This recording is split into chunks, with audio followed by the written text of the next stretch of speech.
Hello everyone, hey, in this video we are going to discuss how we can fix cannot access files in Linux apps on Chromebook. So with that being said, let's get started. If you have installed any Linux application on your Chromebook and if you try to open any files, you will not get access to the file. Let me tell you why. Linux apps cannot access your Chrome OS files.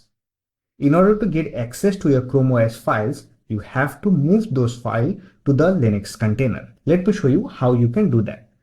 For that, first of all, you have to update the Linux container and all the Linux apps.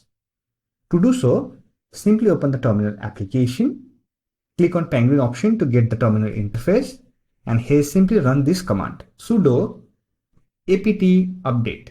Then hit enter key and wait for the update process to complete. This will update the Linux container. Now to upgrade the Linux packages, simply type sudo apt upgrade -y.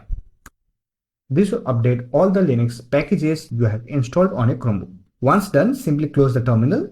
After that, simply open the Files app and here simply navigate to the file location that you want to access on your Linux apps.